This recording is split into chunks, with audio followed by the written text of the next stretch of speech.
Hello, and welcome to the Music Survival Guide, the independent musician's guide on how to survive in the music industry. My name's Phil, a mixing engineer.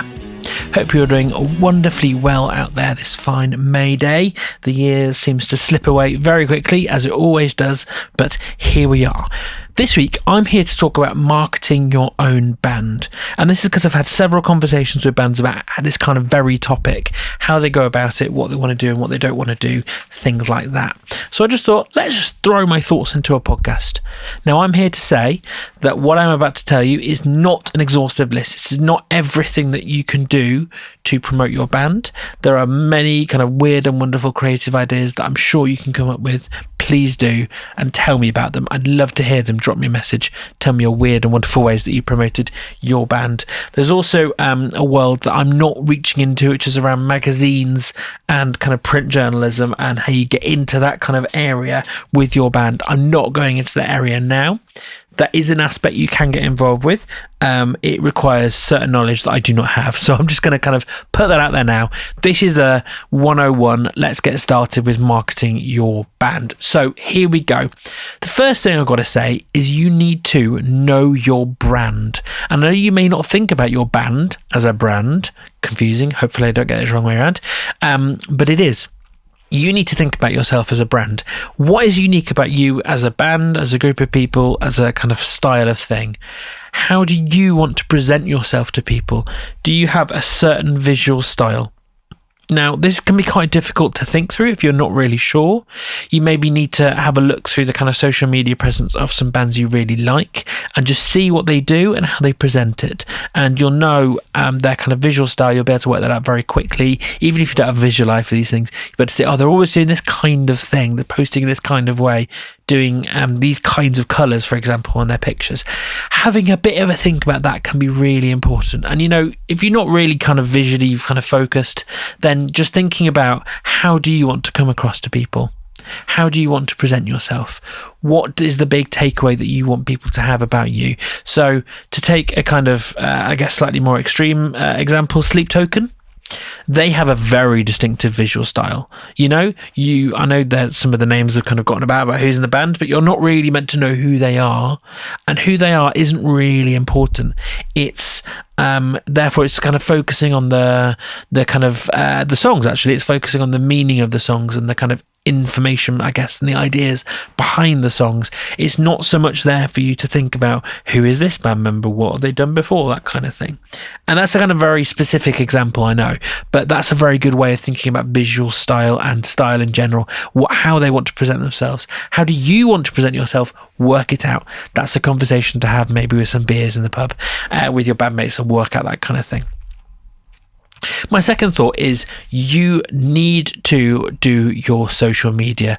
This sucks. I know a lot of people hate social media, especially when it comes to bands and things like that and creative outlets, but it is essential. It can be hard, but you need to post regularly. What regular is different for different people. I'd say once a week is a great place to start. That means you just need to think of 4, sometimes 5 pieces of content a month, whatever it may be. It could be some little video snippet or an image from a rehearsal. Maybe you've gone to the studio and things like that. Gigs, a very obvious point of posting. If you're talking about writing new songs, emotional ideas behind songs. I've got whole podcasts about how to post on social media and what you should do about it and what kinds of things you could discuss.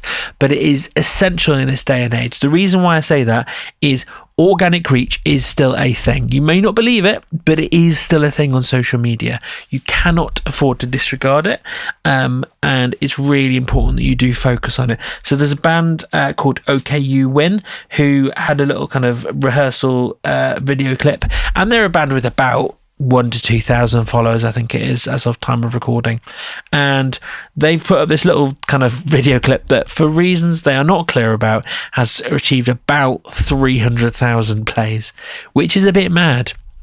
And they wouldn't have got that if they had not got their organic reach sorted, which is by posting regularly on social media. Now, it's obviously going to be that with some of those people, they're not going to be the target audience for the band. They're not going to listen to the songs.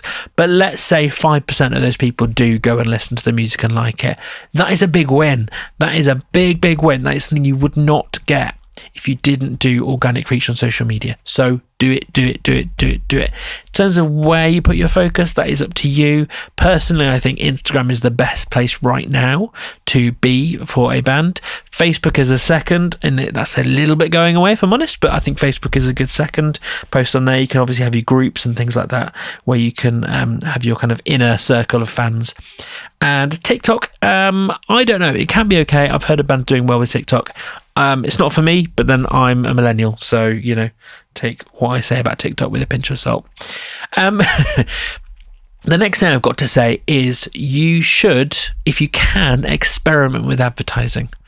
So this is a whole world, and I know it involves spending money, don't get me wrong, and I know that money can be difficult, but I think when you release some new music, a single, an album, an EP, whatever it may be, you need to set aside a certain amount of money to market your music. It is really important that you do this, because otherwise you will release a piece of music or pieces of music and it will just kind of go into the ether. Certain people will hear it, a lot of people will miss it, because social media doesn't have that organic reach that it used to in quite the same way.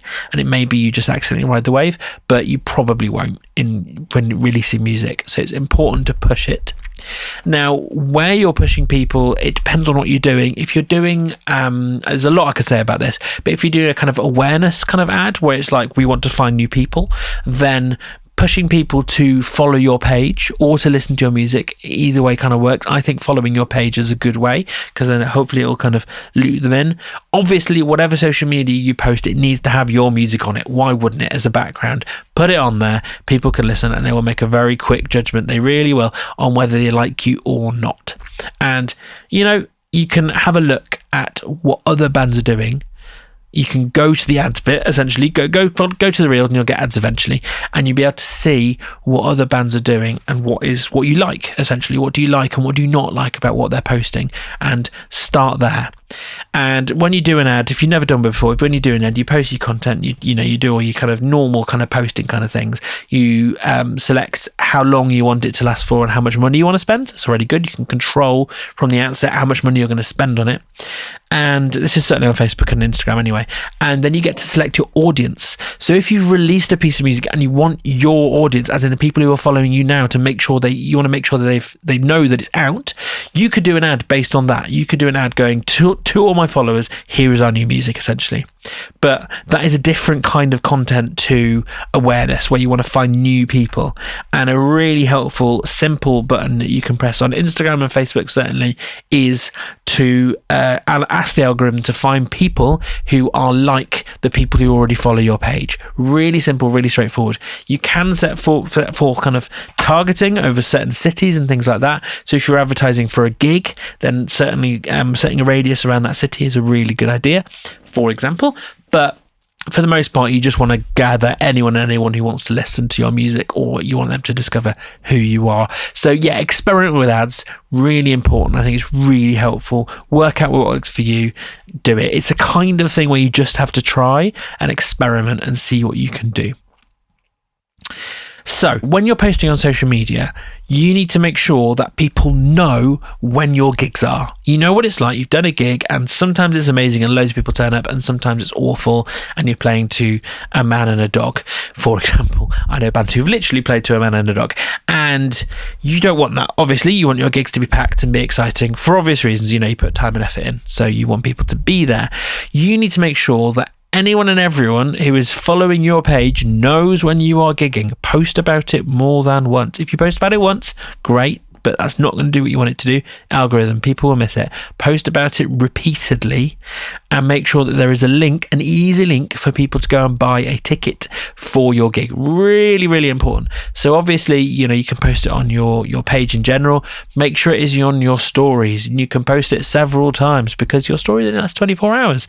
So make sure that people have that opportunity to see your gigs. Is really, really important. It's a little thing, but so many bands I know who just do not talk about their gigs as much as they should. One post will not cut it, I'm afraid. You need to talk about it again and again and again, and that is the only way that you are going to get people to come to your gigs, unfortunately. Make sure people know about it, and they really, really know about it. My next thought, again, this is a bit of kind of salad of ideas, I guess. You could you can take and pick what you like, is make an EPK, an electronic press kit. Really important. It's just kind of part of, I guess, marketing yourself. This is marketing yourself to promoters and to gig venue kind of bookers and things like that. Make sure you have an EPK. It's really important to have a professional looking EPK, and it can just be on your website, a kind of secret page that you just can link people to who need to see it.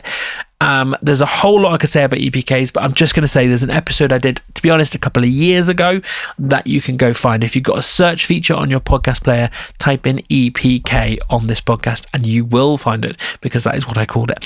So that is a really, really important thing to make sure that you have it in place. It is essential that you can look professional to those people who you want to book you, essentially. A random one is you need to get to know the people who make the playlists in your genre. So on Spotify and various other places, there'll be a weekly or monthly playlist that several people, like really kind of influential people in the genre, put together, and lots of people will just listen to it and enjoy the new music that is on there and discover music that way.